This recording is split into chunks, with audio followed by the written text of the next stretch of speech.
January 27, 1942.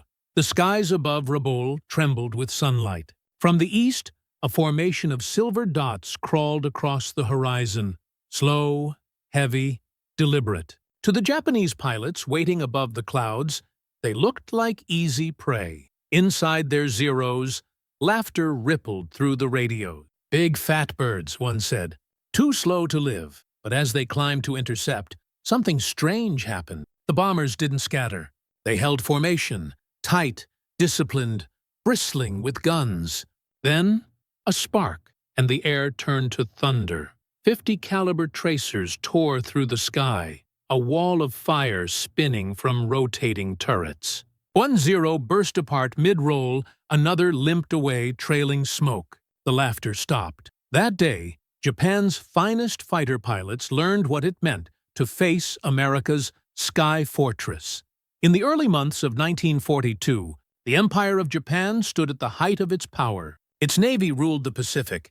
Its army advanced across Southeast Asia with frightening precision. And, in the air, one machine reigned supreme, the Mitsubishi A6M Zero. Light, agile, and deadly, the Zero was unmatched. American and British aircraft fell by the dozens, and Japanese pilots became legends across the Pacific Islands. Their confidence was absolute. To them, air combat was an art, a duel between men, maneuver, and instinct. But on the other side of the ocean, the United States was preparing a very different kind of war. Even before Pearl Harbor, American engineers believed that technology and firepower could protect crews, that altitude and armor could triumph over agility. Their answer was the Boeing B-17 Flying Fortress, a massive 4-engine bomber capable of climbing higher, flying farther, and striking harder than anything before it. It wasn't built to dodge, it was built to endure. Its designers claimed it could fly home with one engine dead, half its rudder shot away, and wings torn by shrapnel. To many, that sounded like American optimism at its finest. To the Japanese, it sounded absurd. When the first B-17s arrived in the Pacific, they looked nothing like the aircraft the Japanese had dominated for months. They were slow, wide targets, lumbering giants against razor-fast fighters. And so the Imperial pilots laughed.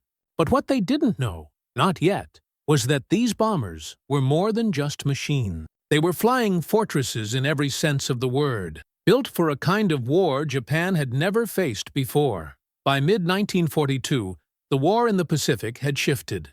The United States, wounded by Pearl Harbor, was fighting back, launching raids across New Guinea, the Solomons, and the northern approaches to Australia. Among the new arrivals were squadrons of B-17E Flying Fortresses from the 19th Bomb Group, operating out of bases in Townsville and Port Moresby. Their mission was bold: strike deep into enemy territory, disrupt supply convoys, and test Japan's control of the Pacific air lanes.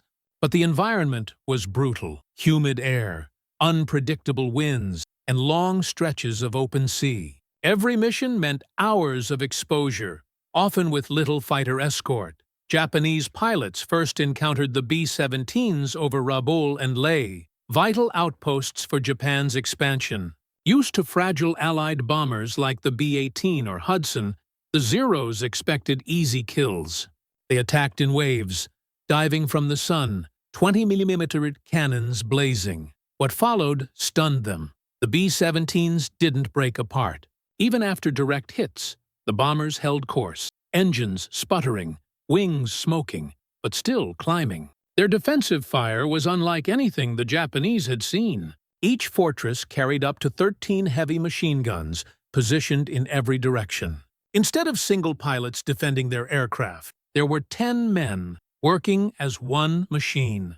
Reports began to spread through the Japanese ranks. These bombers do not fall. Even when we shoot them, they keep flying. It was a revelation and a warning. The age of fragile, nimble duels was giving way to something else. An industrial war fought with steel, altitude, and firepower. And the laughter that once filled Japanese cockpits would soon turn to disbelief, then respect, and finally, fear. For the Japanese airmen of 1942, The sky was a place of honor. They had been trained in the old code, to fight face to face, to see the whites of the enemy's eyes, and to die with dignity if necessary.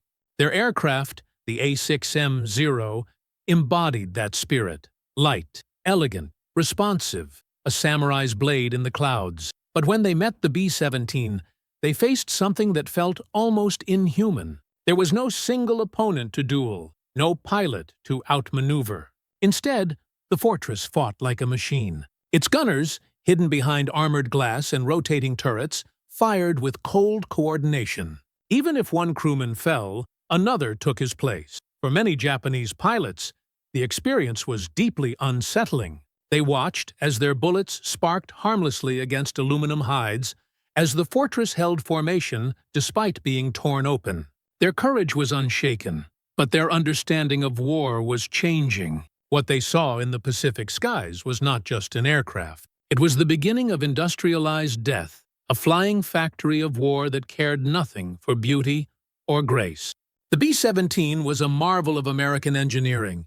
Each one took nearly 55,000 man-hours to build, a testament to industrial power on a scale Japan couldn't match. 4 Wright Cyclone R-1820 engines gave it range and altitude few fighters could reach. Self-sealing fuel tanks, armored plates, and a network of machine gun turrets created overlapping fields of fire that made frontal attacks nearly suicidal. Its nickname, Flying Fortress, wasn't propaganda. It was a promise. The design philosophy was simple yet radical. If the bombers could protect themselves and fly in tight formations, they could reach the target without escort. In Europe, this idea would define the air war over Germany. But in the Pacific, where long distances and isolated islands stretched logistics thin, it became a legend born out of survival. Every fortress that limped back home on one engine told a story, not just of metal and fire, but of resilience. And those stories began to reshape how both sides understood air power. Early on, Japanese fighter tactics were built on agility. Squadrons of Mitsubishi A6M Zero fighters would dive from the sun, roll hard, and pursue individual Allied bombers. But when they met the heavy formations of Boeing B-17 Flying Fortresses, the script changed. The bombers flew in tight boxes, 4, 6, 8 abreast, each one guarded by overlapping fields of machine gun fire. The Zero pilot, who expected to pick off an unwary bomber, now faced a web of fire from multiple turrets. Japanese tactics had to adjust quickly. Head-on passes were attempted, wingtip approaches tried, but the cost was severe. A B-17 could absorb a burst of 20mm cannon rounds, keep flying, still return a steady stream of defensive fire. Meanwhile, the Japanese learned that destroying one bomber often meant drawing nearly the entire escort of fighters and anti-aircraft. The bomber crews, cut off over the vast Pacific, developed their own dogfighting mindset. They were no longer just bomb carriers, but flying fortresses with crews working as one machine. For the Japanese, the realization was brutal. This was not a duel of two fighters anymore. It was attack versus defense, swarm versus steel, instinct versus industrial will. The tactics of nimble fighters had to contend with a new reality. High altitude, long-range raids, sprawling formations, self-defending bombers. Japan's tactical doctrine, built around fast, light aircraft dominating slower opponents, began to fray at the on the Japanese side. Leadership in the Air Command began to sense the changing nature of the war. Veteran aces who once laughed at Allied bombers now read reports of fortress crews walking away from crash landings. Commanders tried to boost morale, dispatch more Zeros, use dawn attacks, exploit surprise. Still, they understood the industrial weight of the enemy. They were not just fighting men, but machines backed by factories. On the American side, the bomber crews reflected a different moral tenor.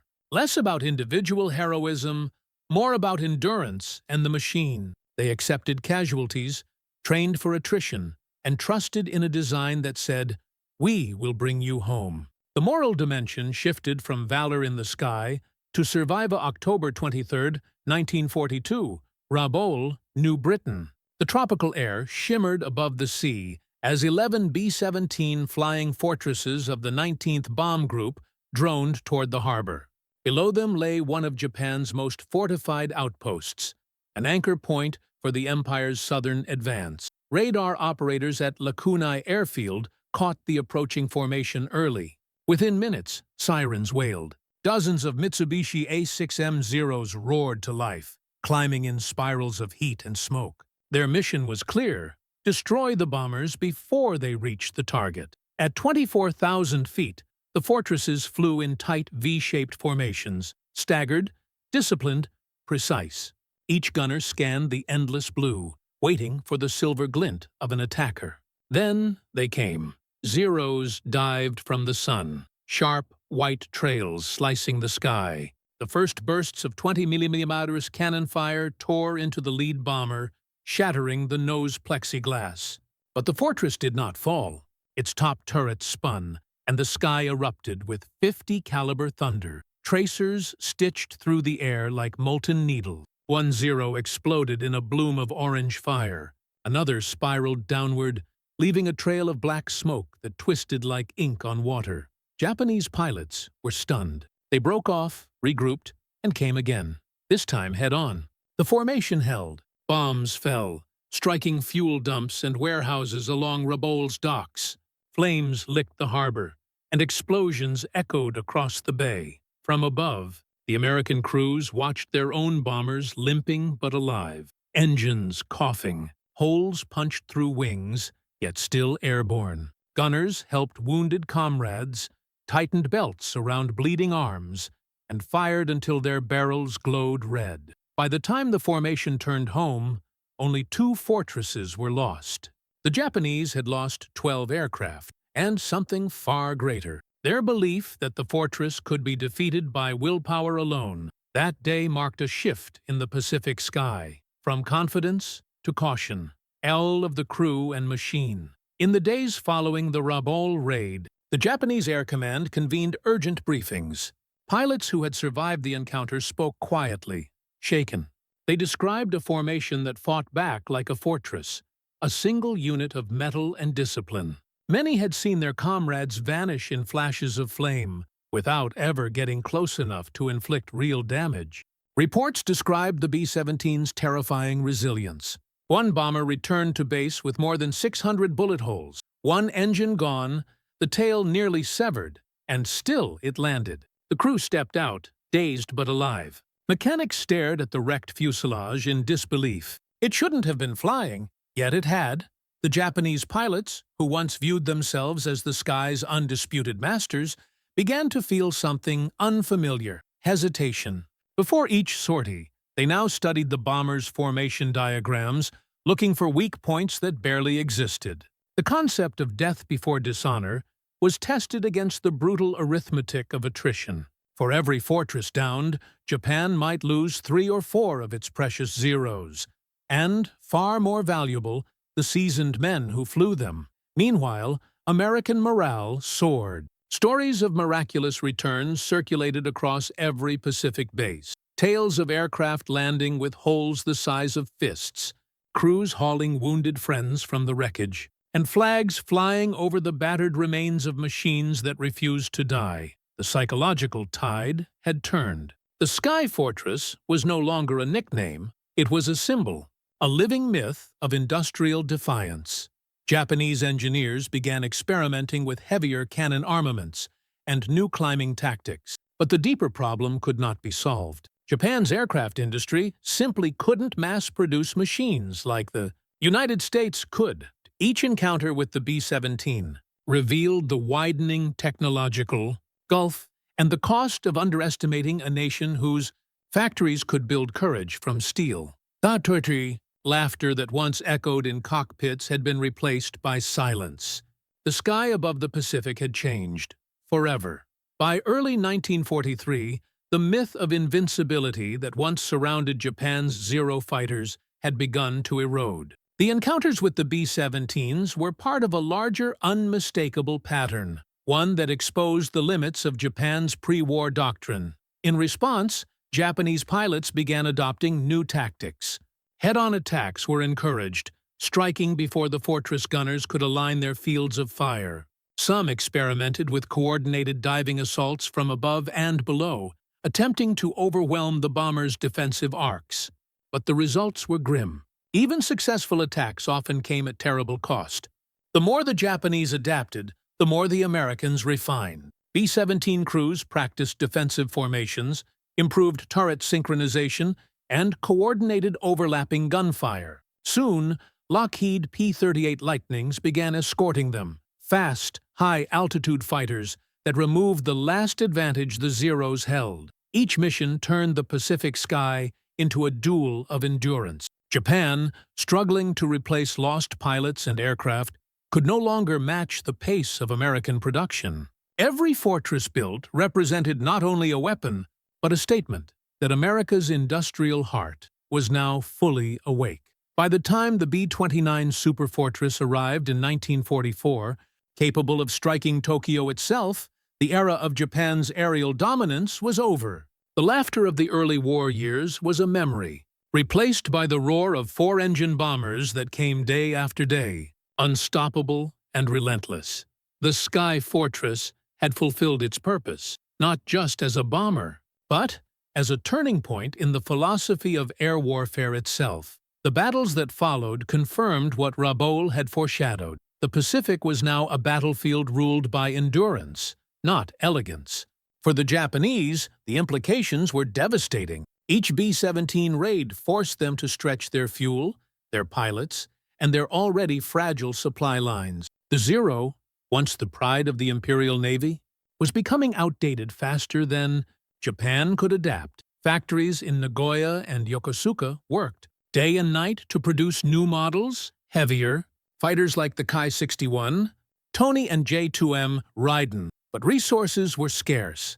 Aluminum was rationed, fuel quality declined, and the young men replacing fallen aces had only a fraction of their training. The Empire's air power was bleeding out in the clouds. Meanwhile, the Americans grew stronger. Each fortress loss was replaced by two more. Each wounded crewman returned to teach new recruits how to survive. American airfields from Australia to the Solomons buzzed with engines that never stopped turning. Even as the B-17 gradually gave way to the B-24 and eventually the B-29, its legend endured. A symbol of the moment, Japan realized that courage alone could not match an enemy built on endless steel and labor. For every fortress that came home riddled with holes, another lesson was written into history. The age of the solitary warrior pilot was over. War had entered a new phase, one defined by coordination, industry, and machines that could carry 10 men through hell and bring most of them back alive. The Sky Fortress had not just survived the Pacific, it had reshaped it. In the vastness of the Pacific, where islands became graves and the sky burned with fire, the Flying Fortress stood as more than a machine. It was an idea that endurance could be engineered, that courage could be built from steel. When the Japanese pilots first saw those great silver wings, they laughed. They saw clumsy targets, not symbols of a nation's awakening. But history remembers what laughter forgets. Each fortress that limped home on 3 engines told a quiet truth, that wars are not won by speed alone, or by the brilliance of a single pilot, but by the unbreakable will of thousands working together. The men who flew them, and the men who tried to stop them, were bound by the same sky, by fear, by courage, by the knowledge that the world was changing above their heads. The B-17 Flying Fortress did not just survive the Pacific, it defined it. And in the echoes of those engines, the laughter of the early war faded, replaced by silence, awe, and respect.